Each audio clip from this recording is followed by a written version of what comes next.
You know that Jesus actually gives us the guideline of how us as Christians can go to heaven? And when I first read this verse, I'm not gonna lie to you, I almost crapped myself because I thought, well, according to this, it's impossible. It is impossible to go to heaven. Look what Jesus says.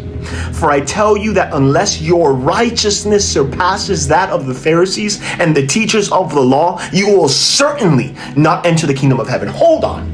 The Pharisees, the ones that knew the Bible by freaking memory, the ones that lived out his code to the T. If my righteousness doesn't surpass their righteousness, I cannot enter the kingdom of heaven?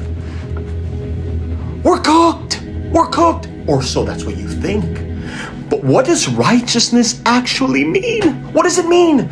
Back in Genesis, God tells Abraham, you believed me, therefore I accredit to you righteousness. Righteousness isn't the things that you do.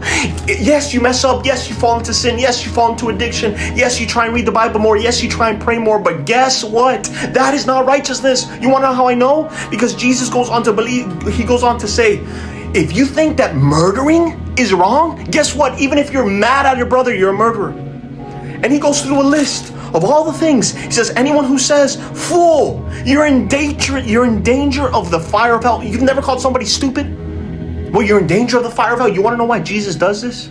He tells us this so that we can know that there's nothing that we can do. You want to know how I know? Because Jesus says, I have not come to abolish the law, but to fulfill it.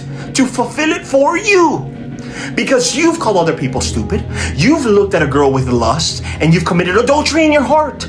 But we're all in danger of hell. But no, it's righteousness is believing Jesus. How do I know? Because Jesus says, you want to know what the will of the Father is? To believe in the one that he sent. To believe in the one that he sent, who is Jesus Christ. That is the will that God has for you. But Danny, that means I can do whatever I want?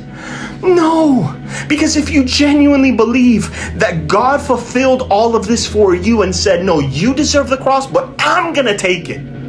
That is a transformation that changes your soul, it changes everything. In fact, it makes you a new creation. And if you are no longer a new creation after professing that you believe in Jesus, maybe you didn't believe it to begin with, which is why Jesus says there's many that will come to me and will say, Father, but I preached in your name and I casted out demons in your name. And Jesus says, I never knew you.